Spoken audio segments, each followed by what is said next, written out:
नमस्कार, माउन्टेन समाचारमा स्वागत छ। म खुशबु दास र म सन्देश शेर्पा। सुरुमा अहिलेसम्मका मुख्य समाचार।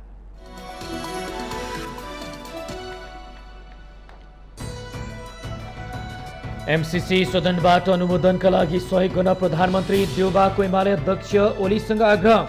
6 महिनादेखि एमाले उठाएका माग सम्बोधन गर्नुपर्ने ओलीको अडान। स्थानीय तह निर्वाचनको मिति नजिकिएसँगै नेताहरूको राष्ट्रवादी नारा उर्लिन थाल्यो। मौसमी राष्ट्रवादको मन्त्रले देश संसारकै गरिब र पछौटे राष्ट्रको सूचीबाट माथि उठ्न सकेन। एमसीसी सम्झौता संसदमा टेबल भए पनि पारित हुने नहुने भन्नेमा आम चासो।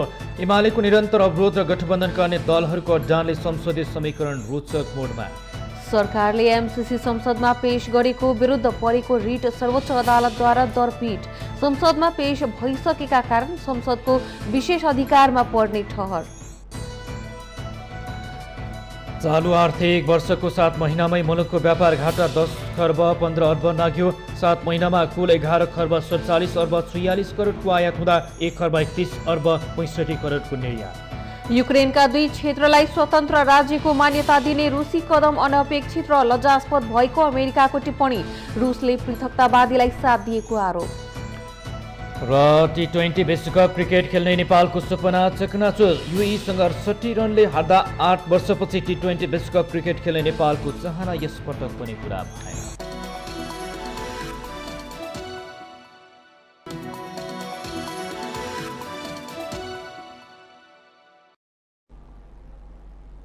अब समाचार विस्तारमा। प्रधानमन्त्री शेरबहादुर देउवाले एमसीसी सदनबाट अनुमोदनका लागि सहयोग गर्न एमाले अध्यक्ष केपी शर्मा ओलीलाई आग्रह गर्नुभएको छ। मंगलबार बालवाटारमा भएको भेटमा प्रधानमन्त्री देउवाले अध्यक्ष ओलीलाई एमसीसी अनुमोदनका लागि सहयोग गर्न आग्रह गर्नुभएको हो। एमाले प्रचार विभाग उपप्रमुख विष्णु रिजालले भेटमा प्रधानमन्त्री देउवाले सत्ता गठबन्धन दल नेकपा माओवादी केन्द्र र नेकपा एकीकृत समाजवादीले एमसीसी पारित गर्न असहयोग गरेको भन्दै एमसीसी पारित गर्न एमालेको सहयोग मागेको बताउनुभयो। जवाफमा अध्यक्ष ओलीले एमाले छाडेर गएका माधव नेपाल सहित 14 सांसदलाई कारबाही गरेमा सहयोग गर्न सकिने संकेत गरेको उहाँको भनाइ छ। विगत 6 महिनादेखि आफ्ना माग राखेर सदनमा आवाज उठाइरहेको स्मरण गराउँदै ओलीले ती मागहरू पूरा नभएसम्म अन्य कुनै पनि संसदीय प्रक्रियामा प्रवेश गर्न नसक्ने बताइएको बुझिएको छ। भेटमा अध्यक्ष ओलीसँगै एमाले वरिष्ठ उपाध्यक्ष ईश्वर पोखरेल, उपाध्यक्ष विष्णु प्रसाद पौडेल र उपमहासचिव विष्णु रिमाल सहभागी थिए।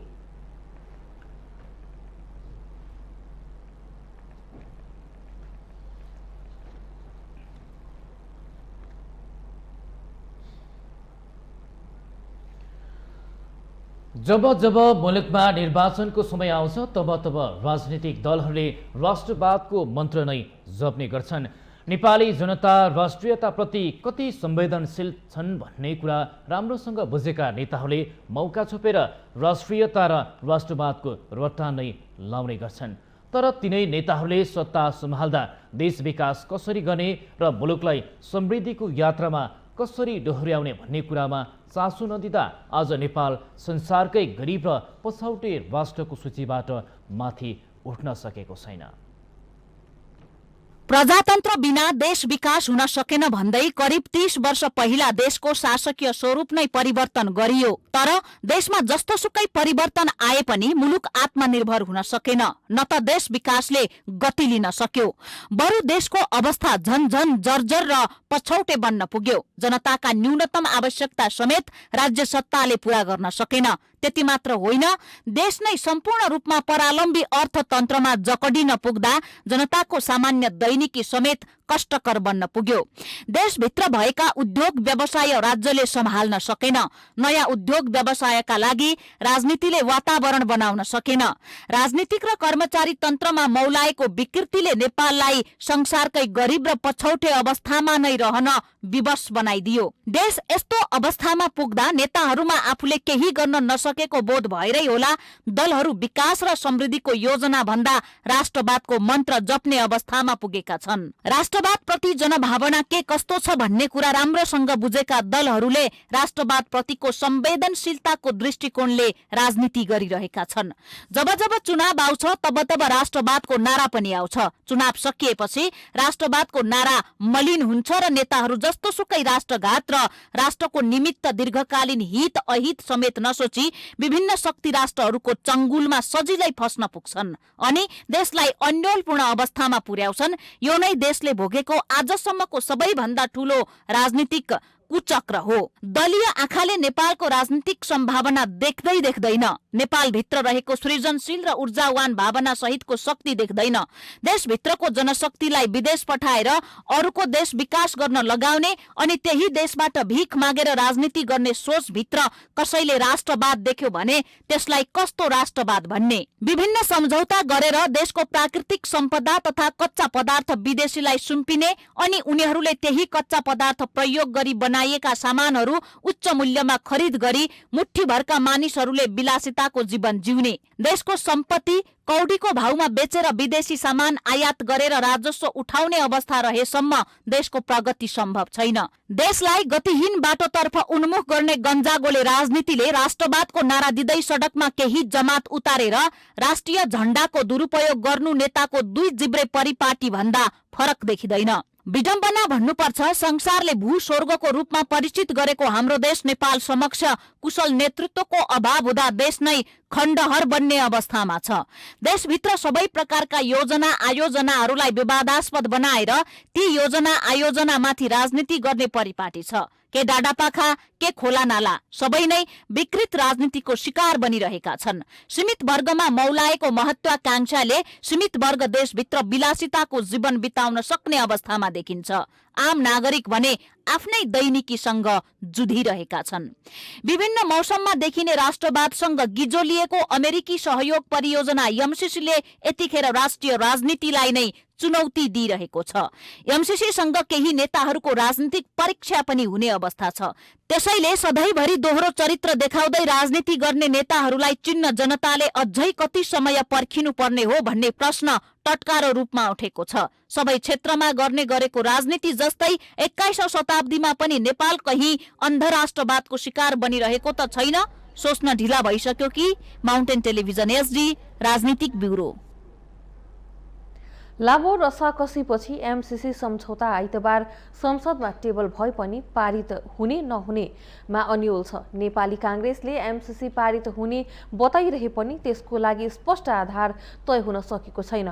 प्रमुख प्रतिपक्षी एमालेको निरन्तर संसद अवरोध र गठबन्धनका अन्य दलहरूको अडानका बीच संसदमा एमसीसी समीकरण सहज देखिँदैन। सत्ता साझेदार नेकपा माओवादी केन्द्र र नेकपा एकीकृत समाजवादी एमसीसीको विपक्षमा मतदान गर्ने बताइरहँदा प्रधानमन्त्री शेरबहादुर देउवालाई एमसीसी पास गराउन सहज छैन। आइतबार नै माओवादी केन्द्रले आफ्नो इच्छा विपरीत संसदमा एमसीसी टेबल गरेको भन्दै आपत्ति जनाएको छ भने एकीकृत समाजवादीले पनि संसदमा टेबल गर्न आफ्नो सहमति रहने तर पारित गर्ने पक्षमा मतदान नगर्ने निर्णय गरेको छ। अर्कोतर्फ संसदकै ठूलो दल नेकपा एमाले लामो समयदेखि संसदमा विरोध गर्दै आइरहेको अवस्था छ। प्रतिनिधि सभामा 13 जना सांसद रहेको लोकतान्त्रिक समाजवादी पार्टी लोसपाले मात्र एमसीसीमा साथ दिने आश्वासन प्रधानमन्त्री देउवालाई दिएको छ। यस्तो अवस्थामा कांग्रेसले जसरी पनि एमसीसी पारित गराउने बताइरहँदा दलहरूबीच केही भित्री रणनीति बनेको अनुमान लगाउन सकिन्छ। यसको अन्तर्वस्तु के हो भने यो पास हुन्छ। यसमा धेरै पोलिटिकल फोर्सेसहरूले यसमा जाने एकबद्धता देखाउँछन्। सबैले आफ्नो आफ्नो दाउ हेरेको छ कि यो दाउ हेर्ने बेला होइन, यो राष्ट्रिय सहमति जुटाउने बेला हो। हामी मात्रै स्पष्ट छौँ। हामीलाई के लाग्छ भने आखिरी अवस्थामा अरू ठुला राजनीतिक दलहरू पनि स्पष्ट भएर हाम्रो बिचमा आउनुहुन्छ। मलाई एमाले पनि साथ दिएर जस्तो लाग्छ। पास त हुन्छ, किन हुनु। प्रतिनिधि सभाको खास आकार 275 सदस्यीय भए पनि अहिले विभिन्न कारणले 267 जना मात्रै बैठकमा सहभागी हुन पाउँछन्। जसमा एमालेको 98, नेपाली काङ्ग्रेसका 61, माओवादी केन्द्रका सभामुख सहित 49, एकीकृत समाजवादीका 23, जनता समाजवादीका 19, लोकतान्त्रिक समाजवादीको 13, राष्ट्रिय जनमोर्चा, नेमकिपा र राप्रपाका 1 तथा स्वतन्त्र 1 जना सांसद रहेका छन्। मतदानका बेलामा प्रतिनिधि सभाका सबै सांसद उपस्थित भए एमसीसी पारित हुन 134 जना पक्षमा हुनुपर्छ। सत्ता गठबन्धनमा आबद्ध सबै दलको गरी जम्मा 152 मत छ, जसमध्ये जनमोर्चाले यसको निरन्तर विरोध गर्दै आइरहेको छ भने माओवादी केन्द्र र एकीकृत समाजवादीले पनि विपक्षमा उभिने निर्णय गरिसकेका छन्। अब जहाँसम्म एमसीसीमा हाम्रो चाहिँ नि पोजिसन के हो भन्ने कुरा हो भने हाम्रो पार्टी नेकपा एकीकृत समाजवादीको पोजिसन भनेको हामी यथास्थितिमा यो चाहिँ नि पास गर्न मिल्दैन भन्ने कुरा हाम्रो चाहिँ नि रहँदै आएको छ। त्यसमा हामी कायम छौँ। अब छलफलको दौरानमा त्यहाँ चाहिँ नि हामीले चाहिँ नि राखेका कुराहरूमा कुनै चाहिँ नि अब स्पष्ट ढङ्गबाट कुराहरू आउन सक्छन् अथवा चाहिँ नि त्यसमा संशोधन चाहिँ नि हुन सक्ने कुराहरू भयो भने त्यो अवस्थामा चाहिँ नि भिन्नै कुराहरू भयो। नेपाली काङ्ग्रेस एक्लैले वा लोसपाको साथ पाए पनि यतिले मात्रै एमसीसी पारित हुन सक्ने अवस्था छैन। यदि एमाले संसदीय प्रक्रियामा भाग नलिने हो भने काङ्ग्रेस र लोसपा मिले 74 मत आउँछ। यता माओवादी केन्द्र, नेकपा एस र जनमोर्चाको जम्मा 73 मत विपक्षमा हुनेछ। संसदको सबैभन्दा ठूलो दल एमाले एमसीसी बारे तटस्थ नै रहेको हुँदा एमालेसँग मिलेर काङ्ग्रेसले एमसीसी पारित गराउन सक्ने सम्भावना त जीवितै छ। तर त्यसका लागि प्रधानमन्त्री देउवाले एमालेका विभिन्न शर्त मान्नुपर्ने भएकाले त्यो समीकरणतिर जान पनि त्यति सजिलो देखिँदैन। माउन्टेन टेलिभिजन एसडीका लागि सुजन चालिसेको रिपोर्ट। सर्वोच्च अदालतले अमेरिकी सहयोग परियोजना एमसीसी संसदमा पेश गर्ने सरकारको कदम विरुद्ध परेको रेट दरपेट गरिदिएको छ। वरिष्ठ अधिवक्ता डाक्टर सुरेन्द्र भण्डारी र अधिवक्ता स्वागत नेपालले पेश गरेको रेट सर्वोच्च अदालत प्रशासनले मङ्गलबार दरपेट गरिदिएको हो। एमसीसी संसदमा पेश भइसकेका कारण यो संसदको विशेषाधिकारमा पर्ने तर्क गर्दै दरपेट गरेको सर्वोच्च अदालतका प्रवक्ता बाबुराम दाहालले जानकारी दिनुभयो। एमसीसी सम्झौता सन्धि ऐन अनुसार संसदमा पेश गर्न नमिले जिकिर गर्दै अदालतमा रेट परेको थियो।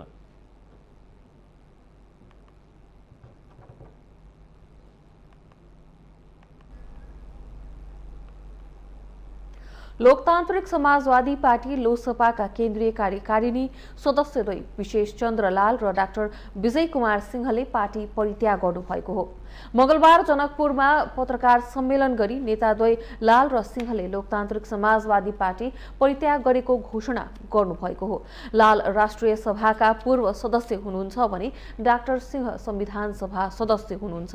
मधेस केन्द्रित दलहरूले मधेसको एजेन्डा नै छोडेकाले मधेसी जनताको हितका लागि लोसपा परित्याग गरी तराई मधेस लोकतान्त्रिक पार्टीमा समावेश भएको दुवै नेताले बताउनुभयो।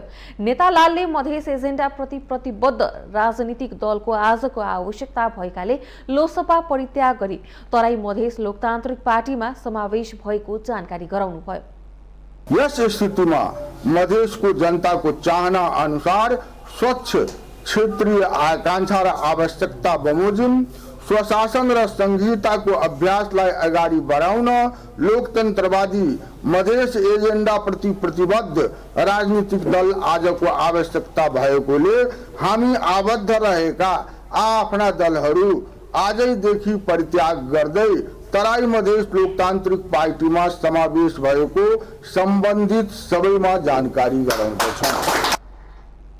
डाक्टर सिंहले मधेसी जन विद्रोहबाट जन्मेका शक्तिहरू बिस्तारै मधेस शब्दबाट विमुख हुँदै गएको आरोप लगाउनुभयो। महन्त ठाकुर नेतृत्वको लोसपा छोडेर नेताहरू तराई मधेस लोकतान्त्रिक पार्टी तमलोपा बिउताउने अन्तिम तयारीमा जुटेको बताइएको छ। जसपाभित्र विवाद चलिरहेको बेला निर्वाचन आयोगमा तमलोपा दर्ता भएको थियो। धनुषाका रविशंकर लाल कर्णको नेतृत्वमा तमलोपा दर्ता भएको हो।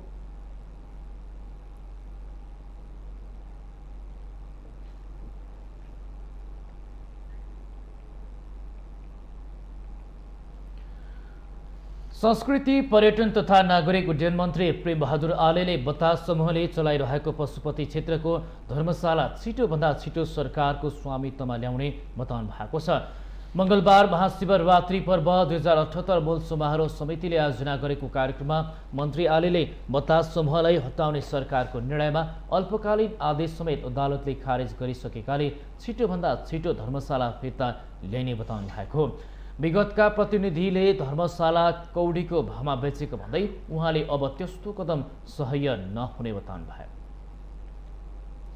भारतीय सरकारका प्रधानमन्त्री आदरणीय नरेन्द्र मोदीले 25 करोड भारू पैसा दिएर धर्मशाला निर्माण गर्न दिएको त्यो भवन आज कौडीको भावमा विगतको चाहिँ प्रतिनिधिहरूले त्यसलाई बेच्ने कामहरू गरेका छन्।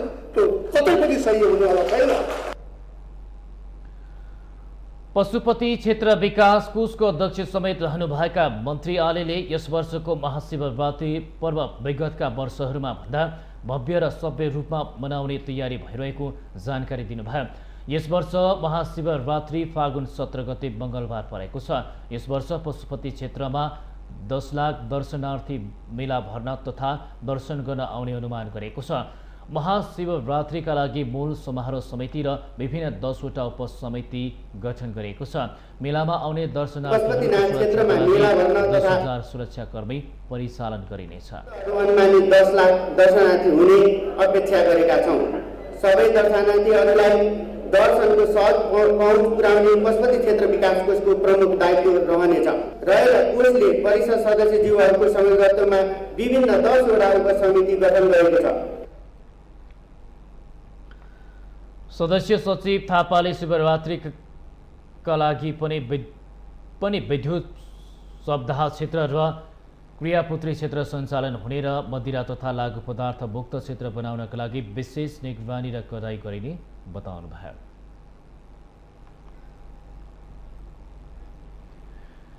माउन्टेन समाचारमा पालो भएको छ विश्रामको।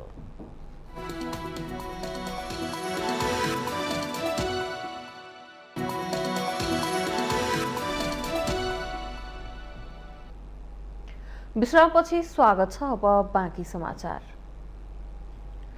लामो रसाकसीका बीच संसदमा एमसीसी प्रस्ताव टेबल भइसँगै पारित गराउने कसरतमा सत्ता गठबन्धनको नेतृत्व गरिरहेको कांग्रेस जुटेको छ। तर सत्ता घटक माओवादी केन्द्र र एकीकृत समाजवादीले खेलेको दोहोरो भूमिकाप्रति भने कांग्रेस सशंकित बनेको छ। एमसीसीको विपक्षमा उभिए सत्ता सहकारी तोडिन सकिने भन्दै कांग्रेसले चेतावनी दिएसँगै माओवादी केन्द्र र एकीकृत समाजवादी पनि धर्म सङ्कटमा परेका छन्। प्रतिनिधि सभामा टेबल भएको एमसीसी सम्झौताको विपक्षमा रहने निर्णय गरेका सत्तारूढ गठबन्धनका दलहरूसँग नेपाली कांग्रेसले थप सहकार्य नहुने प्रश्न पारेको छ। प्रधानमन्त्री शेरबहादुर देउवाले पार्टीका नेताहरूसँग आन्तरिक छलफलका दौरानमा एमसीसीको पक्षमा मत नदिए ती दलहरूसँग थप सहकार्य नहुने बताउनु भएको छ। चौतर्फी विरोध र जनप्रदर्शनका बीच संसदमा प्रवेश पाएको एमसीसी अब पारित गराउने कसरतमा कांग्रेसका वरिष्ठ नेता रामचन्द्र पौडेलको दौडधुप पनि बाक्लिएको छ। सत्ता साझेदार दलको दोहोरो चरित्रमा कांग्रेस असन्तुष्ट रहे पनि यथास्थितिमा पारित हुन नसक्ने भन्दै यी दुई दलमा एमसीसीको विपक्षमा मतदान गर्नुपर्ने मत बलियो बन्दै गएको छ। त सरकारबाट बाहिरिनु पर्दा हामीलाई त्यस्तो ठुलो आपत्ति सरकार प्रधान कुरो होइन। प्रधान कुरो राष्ट्र हो, राष्ट्रियता नै हो। जतिखेर पनि तयार हामी, त्यो कुनै छैन। राष्ट्रियता भन्दा सरकार चाहिँ ठुलो हो र भनेको। यो गठबन्धन एमसीसी भित्रको हाम्रो चाहिँ गठबन्धनको एजेन्डाभित्र एमसीसी पर्दैन थियो होइन। कार्यले जबरजस्ती लिएर आयो। यो हाम्रो चाहिँ यो साझा कार्यनीति कार्ययोजनाभित्र पर्दैन। उहाँले लिएर आउनुभयो। अब हामीले यसमा मतदान गर्ने कुरा हुँदैन। सरकार नैतिक रूपमा अप्ठ्यारो पर्यो भने हामी सरकार छोडेर बाहिर आएर पनि मतदान गर्छौँ। सत्तारूढ गठबन्धनका 5 दलमध्ये यति बेला कांग्रेस मात्रै खुलेर एमसीसीको पक्षमा लागेको छ। नेकपा माओवादी केन्द्र र एकीकृत समाजवादीले संसदमा टेबल हुनै नदिने, टेबल गरिए सरकार छाड्ने बताइरहँदा एमसीसी संसदमा टेबल भएको 4 दिन बितिसक्दा पनि न सरकारबाट बाहिरिने अठोट देखाउन सकेका छन् न त सडकमा आन्दोलन नै छाडेका छन्। आगामी चुनावमा कांग्रेससँग गठबन्धन नगरी अस्तित्व जोगिन नसक्ने भएमा रहेका माओवादी केन्द्र र एकीकृत समाजवादी एमसीसी उप छिनोफानो हुने दिन संसदमा अनुपस्थित हुने सम्भावना पनि उत्तिकै छ। संसदमा अनुपस्थित हुँदा गठबन्धन पनि नटुट्ने र पार्टीले लिएको अडानको पनि लाज जोगिने यी पार्टीका शीर्ष नेताको भित्री मनुष्य हो भन्न नसकिने अवस्था छैन। यस्तो अवस्थामा नेपाली काङ्ग्रेसले चाहिँ कस्तो कदम चाल्छ त? अब उहाँले टेबल गरिदिनु भन्नुभएको थियो, टेबल गर्न सहमत हुनुभयो नि। भोलि मलाई लाग्छ यो मतदानमा पनि कसरी सहयोग गर्नुहुन्छ त्यो म यसै भन्न सकिन्न। कुन स्वरूपबाट कुन तरिकाबाट सहयोग गर्नुहुन्छ, तर यो पास हुन्छ र उहाँहरूको पनि सहयोग होइन भने के हुन्छ भन्ने कुरामा अहिले किन जाने?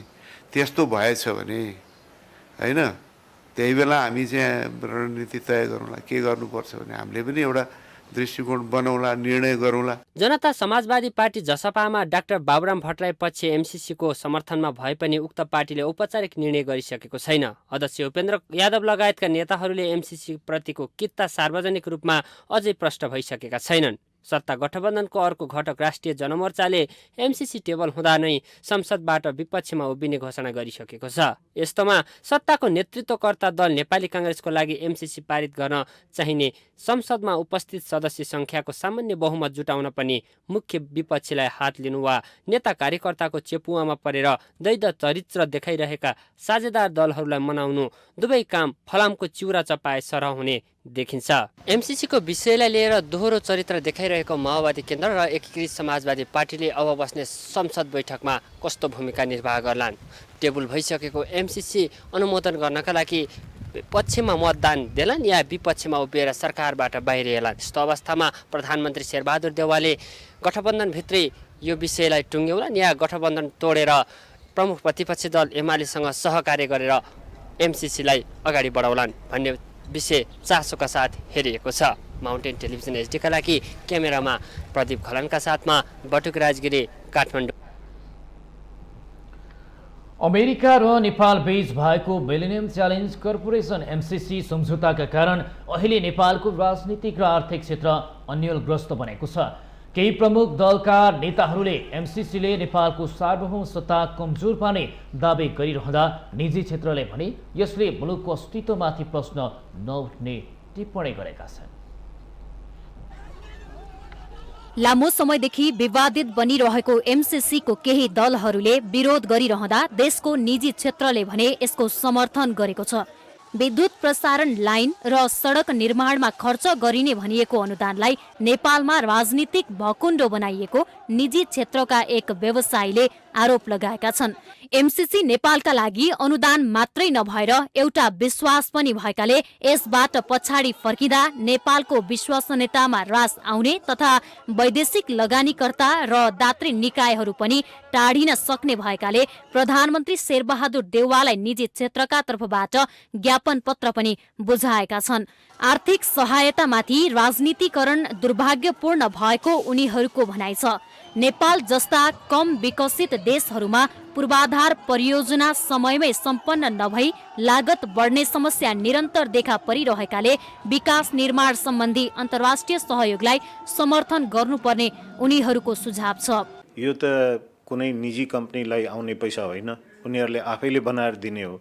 त त्यसमा चाहिँ निजीलाई कुनै फाइदा हुन्छ भन्दा पनि देशलाई फाइदा हो। देशमा राम्रो देशले प्रगति गर्यो भने निजी क्षेत्रलाई अटोमेटिकली व्यवसाय गर्ने, उद्योग गर्ने वातावरण झन् राम्रो बन्छ। यो कुरा त हाम्रो पोलिटिसियनहरूले पनि बुझिदिनु पर्ने लाग्छ। यो चाहिँ निजी क्षेत्रको स्वार्थको त कुरै भएन जस्तो मलाई एकदम म यसमा चाहिँ विश्वस्त छु।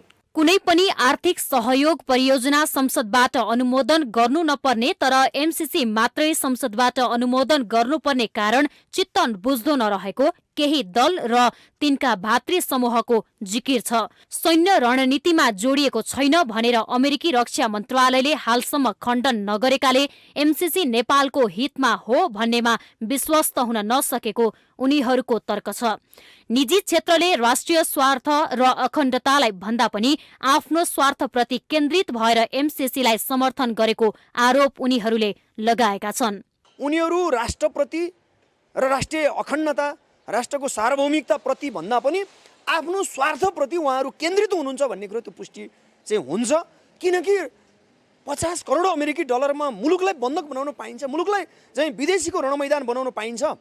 एमसीसी परियोजनाको बारेमा अहिले चौतर्फी विवाद छ। यसको समर्थन र विरोध गर्नेहरूले कुनै पनि तर्क र तथ्य भन्दा पनि अन्ध समर्थन वा अन्ध विरोध गरेको देखिन्छ। तसर्थ दलका नेताहरूले यस सम्बन्धमा थप प्रश्न पारेर राष्ट्रिय सहमति जुटाउनु पर्ने देखिन्छ। माउन्टेन टेलिभिजन एचडीका लागि क्यामेरामा निखिल कपालीका साथ बिन्दु अधिकारीको रिपोर्ट।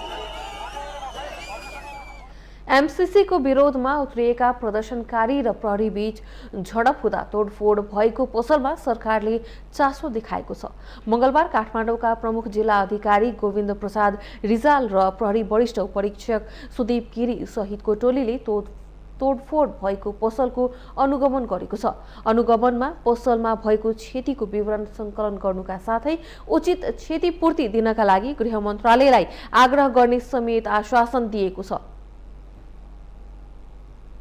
किन गरी क्षति भयो भन्ने कुरा किन भइसक्यो हुन्छ। मन्त्रालयलाई रिपोर्टिङ गर्छौँ। यहाँ भएको क्षेत्र जे छ यहाँको वस्तुस्थिति हाम्रो मन्त्रालयलाई जानकारी गराउँ। सरकारले बिहोर्ने भनेर हामी जानकारी गराउँ, केही सम्बोधन होला भन्ने आशा। यसअघि मंगलबारै काठमाडौँ महानगरपालिकाका उपमेयर हरिप्रभा खड्की नेतृत्वको टोली पनि पसलमा पुगेर क्षति विवरण लिएको छ। आइतबार एमसीसीको विरोधमा उत्रिएका प्रदर्शनकारी र प्रहरी बीच झडप हुँदा बुद्धनगरकी जानकी श्रेष्ठको पसलमा क्षति पुगेको थियो। प्रदर्शनकारीहरूले 5 जना प्रहरीलाई घेरा हालेर ढुङ्गामुढा हान्ने क्रममा श्रेष्ठको पसलमा क्षति पुगेको थियो। प्रहरीलाई बचाउने क्रममा पसलमा क्षति पुगेपछि सरकारले चासो देखाएको हो।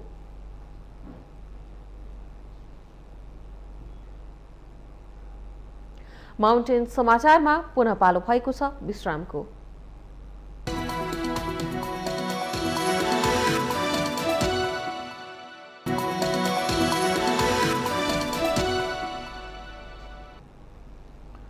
विश्रामपछि स्वागत छ। अब बाँकी समाचार।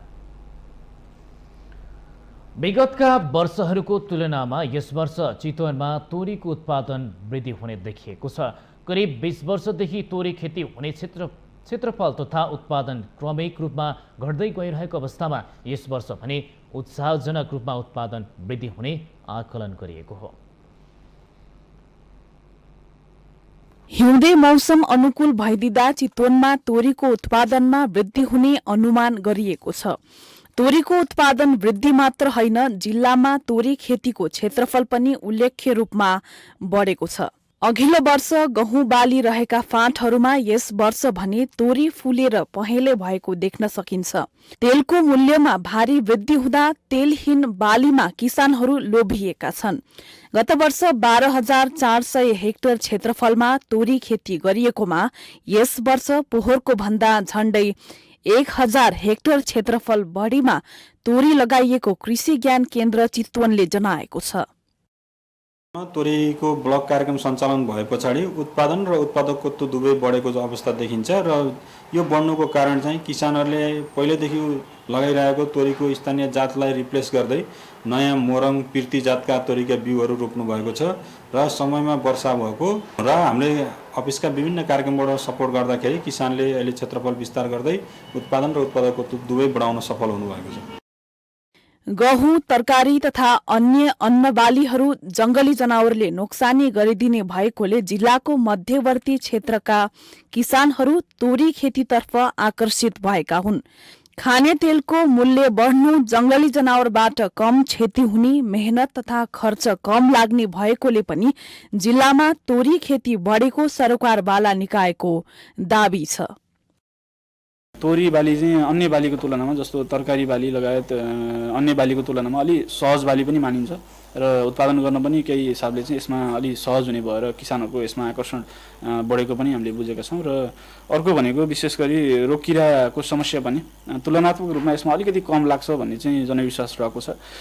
त्यस्तै गरी हाम्रो यो खैरी नगर क्षेत्रमा चाहिँ जङ्गली जनावरको प्रकोप पनि केही हुने गरेको छ र त्यसले पनि यसलाई चाहिँ अलि अन्य बालीको तुलनामा यसलाई चाहिँ धेरै कम असर गर्ने हुनाले पनि किसानको आकर्षण चाहिँ यसमा बढेर यसको क्षेत्रफल बढ्न गएको हुन सक्ने चाहिँ हामीले अनुमान गरेका छौँ। किसानहरू पनि तोरीको उत्पादनमा आएको बढोत्तरीले खुसी भएका छन्।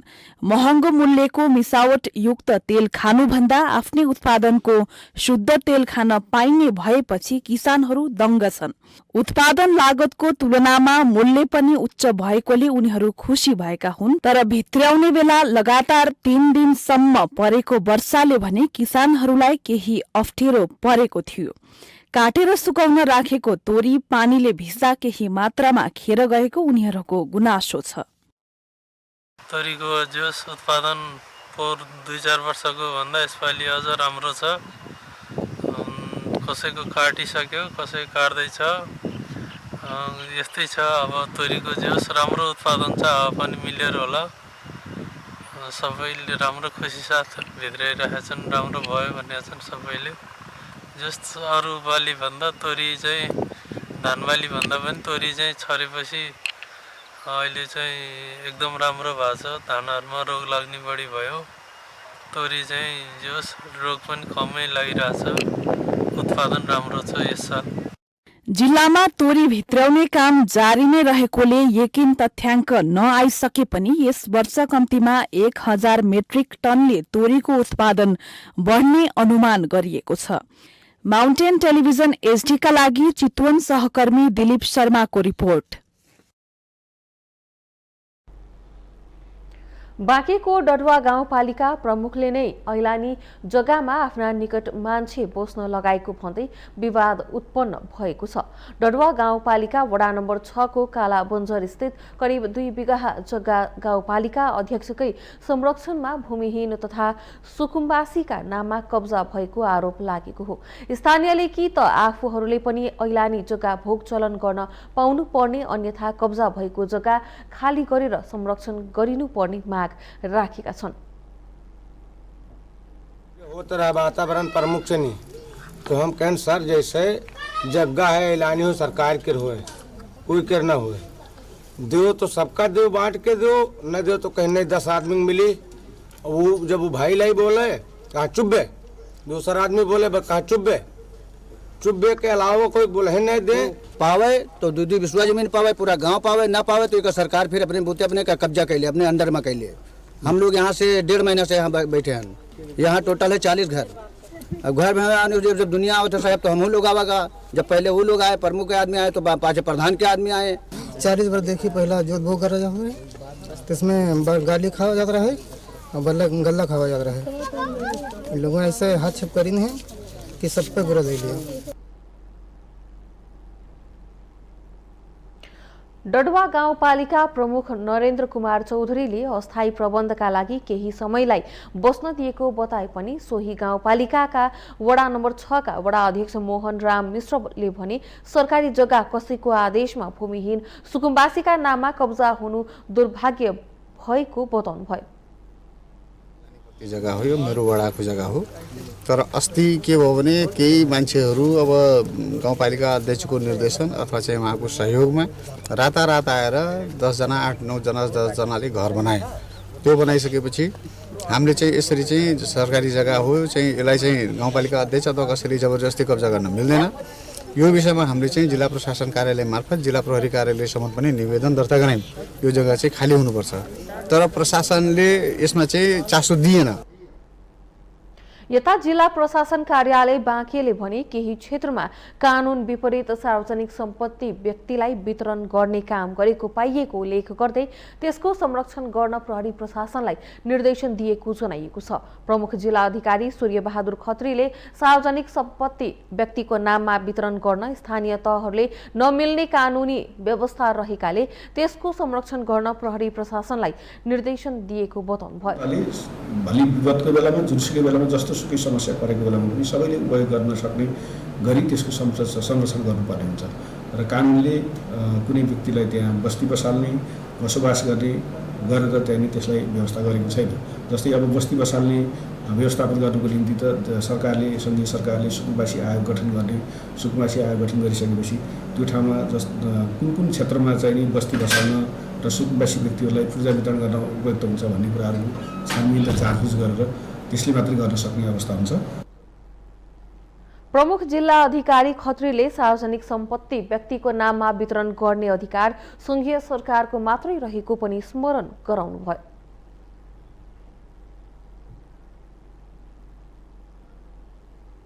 हामीसँग आर्थिक अन्तर्राष्ट्रिय र खेल समाचार बाँकी नै छन्। माउन्टेन समाचारमा पुनः पालो भएको छ विश्रामको।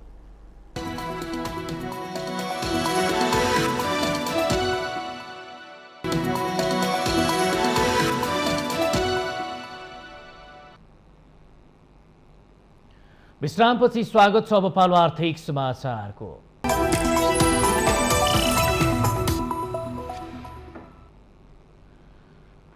चालू आर्थिक वर्षको 7 महिनामै मुलुकको व्यापार घाटा 10 खर्ब 15 अर्ब लागेको छ। भन्सार विभागले सार्वजनिक गरेको चालू आर्थिक वर्षको माघ मसान्तसम्मको तथ्याङ्क अनुसार मुलुकको व्यापार घाटा 10 खर्ब 15 अर्ब लागेको हो। व्यापार घाटा गत आर्थिक वर्षको सोही अवधिको तुलनामा 38.45% बढी हो। गत वर्षको यसै अवधिमा व्यापार घाटा 7 खर्ब 33 अर्ब रहेको तथ्याङ्क छ। साउनदेखि माघ मसान्तसम्म कुल 11 खर्ब 47 अर्ब 46 करोड रुपियाँ बराबरको वस्तु आयात भएको छ। यसै अवधिमा कुल 1 खर्ब 31 अर्ब 65 करोड रुपियाँको वस्तु नेपालले अरू मुलुकलाई बिक्री गरेको छ। वस्तु आयात गत वर्षको सोही अवधिको तुलनामा 42.78% बढी हो भने निर्यात 88.3% बढी हो।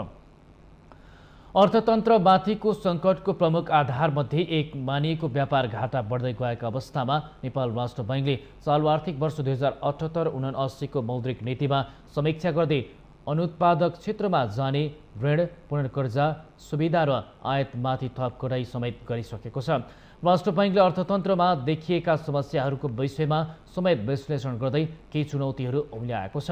अन्तर्राष्ट्रिय बजारमा पेट्रोलियम पदार्थको मूल्यमा वृद्धि हुनका साथै उपभोग्य वस्तुको मूल्यमा समेत वृद्धि भएकाले नेपालमा मूल्यमा चापको स्थिति रहेको र यो प्रवृत्ति कायम रहेमा महँगी दर लक्षित सीमाभित्र राख्न चुनौतीपूर्ण हुने राष्ट्र बैंकको निष्कर्ष छ।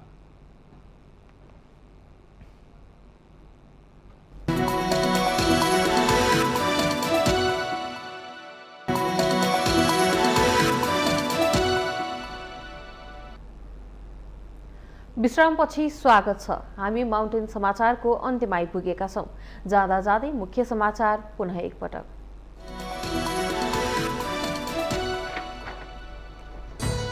एमसीसी सदनबाट अनुमोदनका लागि सहयोग गर्न प्रधानमन्त्री देउबाको एमाले अध्यक्ष ओलीलाई आग्रह। 6 महिनादेखि एमालेले उठाएका माग सम्बोधन गर्नुपर्ने ओलीको अडान। स्थानीय तह निर्वाचनको मिति नजिकैसँगै नेताहरूको राष्ट्रवादी नारा उडिन थाल्यो। मौसमी राष्ट्रवादको मन्त्रले देश संसारकै गरिब र पछौटे राष्ट्रको सूचीबाट माथि उठ्न सकेन। एमसीसी सम्झौता संसदमा टेबल भए पनि पारित हुने नहुने भन्नेमा आम चासो। एमालेको निरन्तर अवरोध र गठबन्धनका अन्य दलहरूको अडालले संसदीय समीकरण रोचक मोडमा। सरकारले एमसीसी संसदमा पेश गरेको विरुद्ध परेको रिट सर्वोच्च अदालतद्वारा दरपीठ संसदमा पेश भइसकेका कारण संसदको विशेषाधिकारमा पर्ने ठहर। चालू आर्थिक वर्षको 7 महिनामै मुलुकको व्यापार घाटा 10 खर्ब 15 अर्ब नाग्यो। 7 महिनामा कुल 11 खर्ब 47 अर्ब 46 करोडको आयात हुँदा 1 खर्ब 31 अर्ब 65 करोडको निर्यात। युक्रेनका 2 क्षेत्रलाई स्वतन्त्र राज्यको मान्यता दिने रुसी कदम अनपेक्षित र लज्जास्पद भएको अमेरिकाको टिप्पणी। रुसले पृथकतावादीलाई साथ दिएको आरोप। र T20 विश्वकप क्रिकेट खेल्ने नेपालको सपना चकनाचुर। UAE-सँग 68 रनले हार्दा 8 वर्षपछि T20 विश्वकप क्रिकेट खेल्ने नेपालको चाहना यसपटक पनि पूरा भएन।